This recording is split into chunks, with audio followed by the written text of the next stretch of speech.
Here's the key on this. Don't major in minor things. If you take up major time to do minor things, I'm telling you, you'll be behind the curve constantly.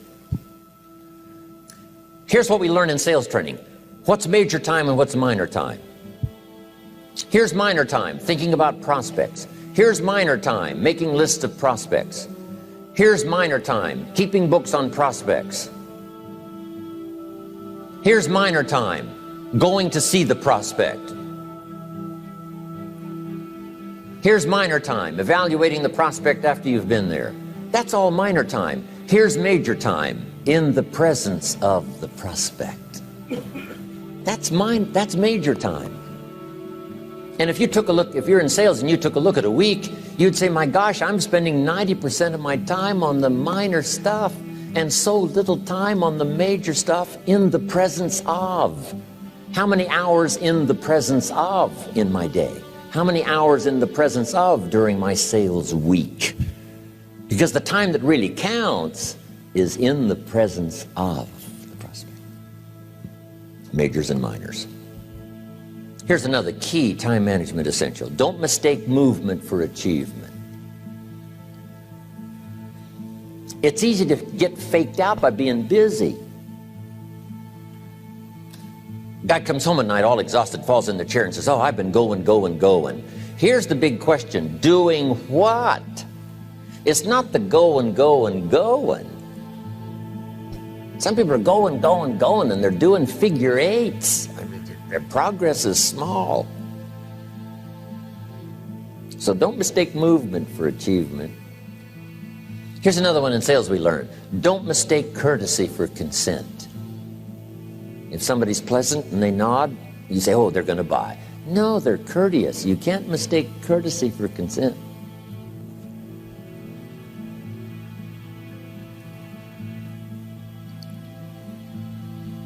Now here's a big one, concentration. I had to learn this. All those years ago, I'm in the shower trying to compose a letter. Found it turns out to be a strange letter. So here's what I learned to do. Save the work till you get to the office. Save the work till you get to the work. Don't try to get to the office on the way to work. On the way to work, enjoy the way. In the shower, enjoy the shower. Then go to work when you get to work. I found this to be helpful. Concentration.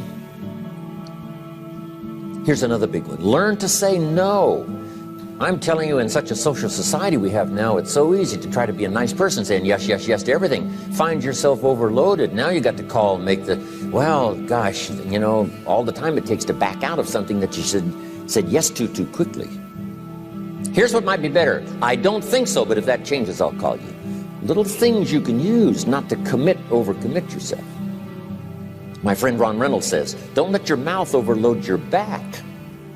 It's a good one. Now here's a big one on time management.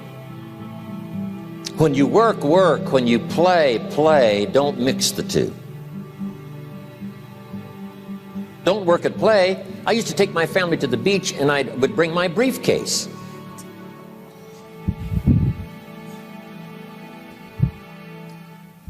I learned not to do that. Or at the beach, I'm saying I should be at the office. I should be at the office. Now my family's upset because I'm at the beach and I'm thinking office, office, office. Now when I'm at the office, I'm thinking what? I got to get my family to the beach, the beach, the beach. So things are not going too well at the office because I'm thinking beach, and things are not going too well at the beach because I'm thinking office. Here's what I learned to do. At the beach, be at the beach. At the office, be at the office. When you work, work. When you play, play. Don't mix the two. Don't work at play. Now here's one of the most important ones. Don't play at work. Work is too serious. You don't want the reputation of being the office joker. It's not a good one. Yes, there's time for some pleasant stories. Yes, there's time for a little humor.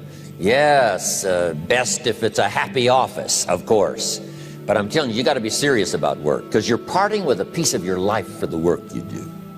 Your work costs you a piece of your life. Here's what it's called. Serious business. Not grim, not unhappy, but serious. Key. Don't play at work. The old expression, I don't think we use it anymore, horse around at the office. Play around, play jokes, play tricks. No place, not at the workplace. At the beach, yes. At the bar, yes. Somewhere else, not work. You got to treat work with all due conservative passion, because it's leading you to your future.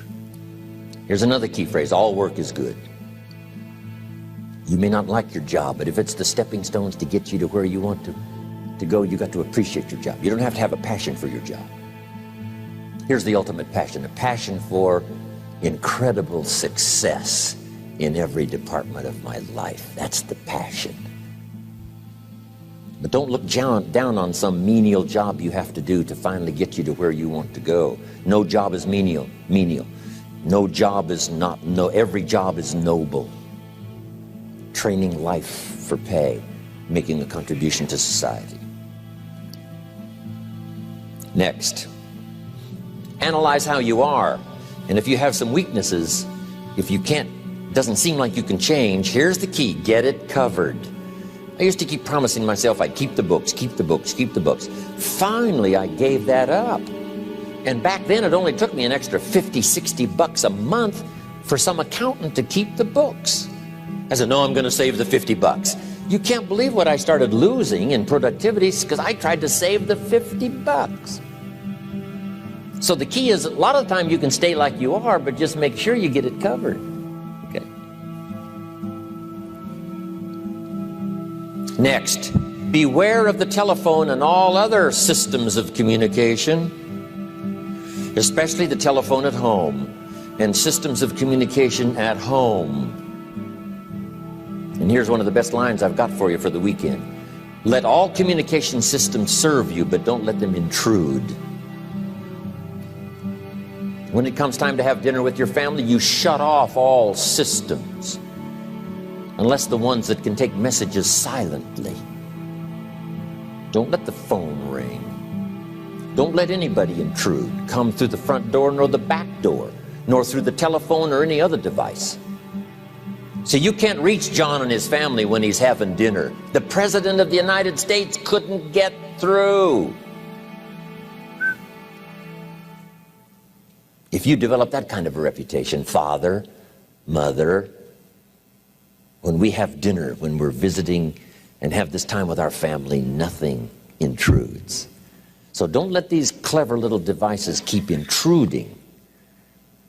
You've got to have a place that's sacrosanct. It's valuable. You don't let anything in for that period of time. Okay. Isn't that good advice? Excellent advice. Here's the next one. Read all the books. You know, I've only got a few notes here on time management, but if you've got some particular challenges, you run a big organization, a big corporation, you've got some challenges, there's plenty of books. Now, here's what's next. Just be more alert to the things that might be stealing your time. Here's why. Time is like capital. You can't let someone steal your seed corn. You can't let someone steal your capital. And you can't let someone steal your time. You must designate your time. And some of the time that you designate, you must not let anyone steal. Casual time, you might let someone intrude and steal a little bit and take a little bit, but not serious time. Key. Next, one of the great time management savers is to learn to ask questions up front. Sometimes you talk to somebody for an hour, and then you ask questions and find out if you would have asked those questions up front, you could have saved yourself an hour. Asking questions up front helps you to get to the problem now. But if you just launch into some discourse, you might waste 30 minutes, waste an hour, when here's what you should have been talking about. After you finished an hour, you say, John, what's really the problem? He said, well, it's something personal. See, that's what you should have been talking about this whole hour. Key. Next, learn to think on paper. Now we're going to take a break. Some ways to think on paper. One, we've covered one. Solving problems. Take it out of your head and put it on paper. Another one is setting goals. Making these lists we've already started. Here's another good way to think on paper. It's a projects book. Each person you're working with and each project you're working on, get a loose leaf binder and a tab and some pieces of paper behind the tab, and do a little continual summary of how it's going between you and that person and between you and that project. I call it a projects book. It is so useful to me.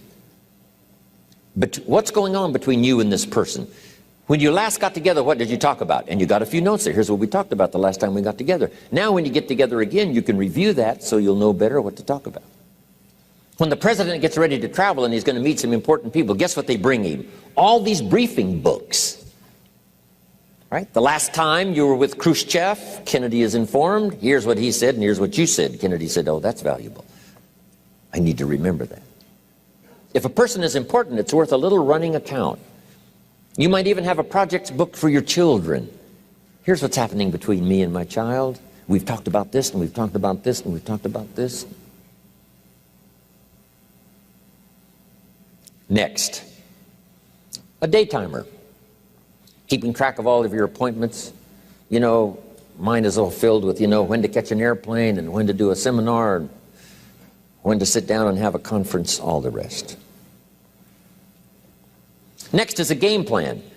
You know, if you've got a house and the, you know, insurance is going to come due and some other things are going to come due, you just put it on a spreadsheet and make sure it's taken care of. Key phrase, take things out of your head and put them on paper.